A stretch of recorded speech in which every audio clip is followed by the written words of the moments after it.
అమిత్ షాతో జరిగిన సమావేశంలో అసలు నిజాలు బయటకు రాకుండా ఉండేందుకు తప్పుడు కథనాలను వండి వార్చారని అంబటి రాంబాబు అన్నారు. అమిత్ షాతో జరిగిన ఇంటర్నల్ మీటింగ్లో ఏం చర్చించారో తమ దగ్గర సమాచారం ఉందన్నారు. చంద్రబాబు గత్యంతరం లేని పరిస్థితుల్లోనే పవన్ కళ్యాణ్ను డిప్యూటీ సీఎంను చేశారన్నారు. లోకేష్ వసూళ్ల కార్యక్రమంలో మునిగిపోయారని, ముందు ఆయన్ను జాగ్రత్తగా చూసుకోవాలని చంద్రబాబుకు అమిత్ షా సలహా ఇచ్చారని అన్నారు. ఆ విషయాలు బయటకు రాకుండా ఇలాంటి కథలను వండి వారుస్తున్నారని అంబటి రాంబాబు మండిపడ్డారు. ఉన్న సమాచారం మాకు ఉన్నాయి, మీకే కాదు, మాకు సమాచారాలు ఉంటాయి. ఆయన ప్రెస్ మీట్ పెట్టి మాట్లాడాలా, మీరు ఏం మాట్లాడారో మాకు కూడా తెలుసు, మాకు సమాచారం ఉంది. ఏం మాట్లాడారు మీకు తెలుసు కదా. పవన్ కళ్యాణ్ గారిని ఉప ముఖ్యమంత్రిగా చేయమని బీజేపీ కోరింది, అమిత్ షా గారు కోరారు.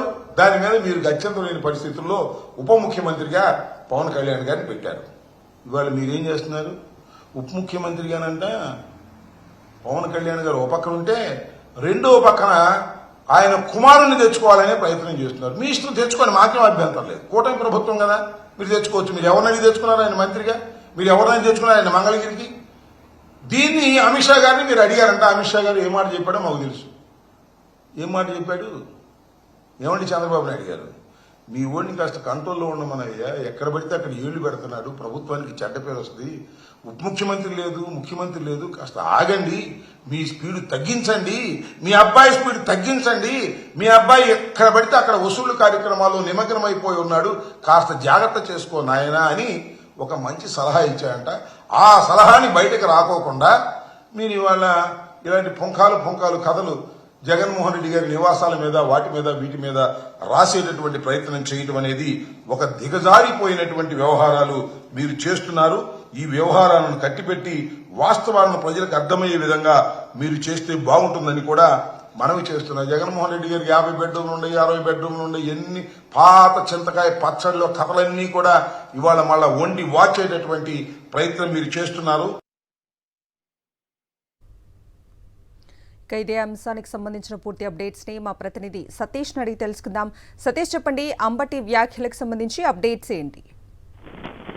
అయితే రాష్ట్ర వ్యాప్తంగా జరుగుతున్నటువంటి చర్చ, ముఖ్యంగా తెలుగుదేశం పార్టీ, జనసేన పార్టీల మధ్య జరుగుతున్న చర్చకు సంబంధించి మాజీ మంత్రి అంబటి రాంబాబు ఇప్పుడు సంచలన వ్యాఖ్యలు చేశారు. ముఖ్యంగా నారా లోకేష్ ని పవన్ కళ్యాణ్ తో పోటీగా డిప్యూటీ సీఎం గా చేయాలన్నటువంటి ఒక చర్చ, ఒక డిమాండ్ ఒకవైపు తెలుగుదేశం పార్టీ నాయకులు చేస్తున్నారు. నిన్న కేంద్ర హోంశాఖ మంత్రి అమిత్ షా చంద్రబాబు నివాసానికి విందుకు వచ్చినప్పుడు అమిత్ షా వద్ద కూడా ఇదే చర్చ జరిగింది.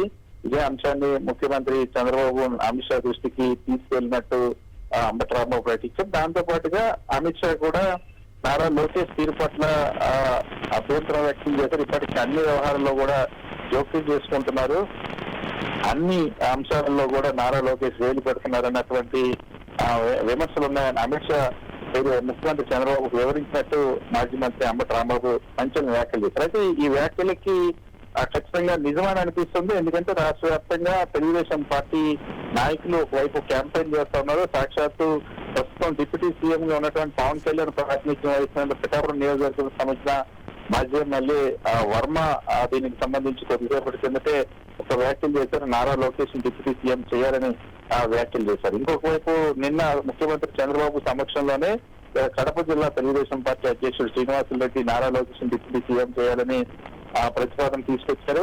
దాంతో పాటు ఈ రోజు మాజీ మంత్రి తెలుగుదేశం పార్టీ ఎమ్మెల్యే సోమిరెడ్డి చంద్రమోహన్ రెడ్డి కూడా నారా లోకేష్ మీ డిప్యూటీ సీఎం చేయనటువంటి వాదన నేను సమర్థిస్తున్నానని చెప్పారు. ఇంకోవైపు నారా లోకేష్ టీం అంతా కూడా సోషల్ మీడియాలో నారా లోకేష్ ఎలాగైనా డిప్యూటీ సీఎం చేయాలని ప్రతిపాదిస్తున్నాను. ఇటీవల కాలంలో ప్రధానమంత్రి ఆంధ్రప్రదేశ్ రాష్ట్రానికి ఈ నెల 8వ తేదీన వచ్చినప్పుడు నారా లోకేష్ తనకు హోదా లేకపోయినప్పటికీ కూడా ముఖ్యమంత్రి కొడుకుగా ఉన్నటువంటి నారా లోకేష్ పత్రికా ప్రకటనలో సైతం ప్రధానమంత్రి, ముఖ్యమంత్రితో పాటుగా పవన్ కళ్యాణ్ తో పాటుగా తన ఫోటోను ప్రచురింపజేసుకున్నారు. అంతేకాకుండా ప్రతి ప్రభుత్వానికి సంబంధించిన యాడ్లో కూడా నారా లోకేష్ ఫోటో ముద్రించుకోవాలని ఒక ఆదేశాలు ఇచ్చారు. ఈ పరిణామాలన్నీ చూసిన తర్వాత ఖచ్చితంగా నారా లోకేష్ డిప్యూటీ సీఎం చేయడం కోసం ఇష్ట ప్రయత్నాలు చేస్తున్నా ఉన్నారు. అందుకోసం నిన్న అమిత్ షాని విందుకు ఆహ్వానించి అమిత్ షా దగ్గర ఈ ప్రతిపాదనలు పెట్టారు. అయితే ఈ ప్రతిపాదనని అమిత్ షా తిరస్కరించారని అమిత్ షా నారా లోకేష్ తీరు పట్ల తీవ్రమైన అభ్యంతరం తెలపడం, నారా లోకేష్ అన్ని వ్యవహారాల్లో జోక్యం చేసుకోవడం, అన్నిట్లో వేలు పెట్టడం, చాలా స్పీడ్ గా ఉన్నారు, పద్ధతి బాగోలేదని వార్నింగ్ ఇచ్చినట్టుగా ప్రచారం జరుగుతుంది. అదే అంశాన్ని మాజీ మంత్రి అంబటి రాంబాబు కూడా ఇప్పుడు బట్టబయలు చేయడానికి సంచలనంగా మారింది. సో డిప్యూటీ సీఎం వారు ఒకవైపు జనసేన టీడీపీ మధ్య కూడా సోషల్ మీడియాలో కూడా జరుగుతుంది, రాజకీయ వర్గాల్లో కూడా ఈ అంశం చర్చనీయాంశంగా మారింది. ఇప్పుడు అంబటి రాంబాబు వ్యాఖ్యలతో ఇది మరింత చర్చనీయాంశంగా మారింది. Right Satish, thank you.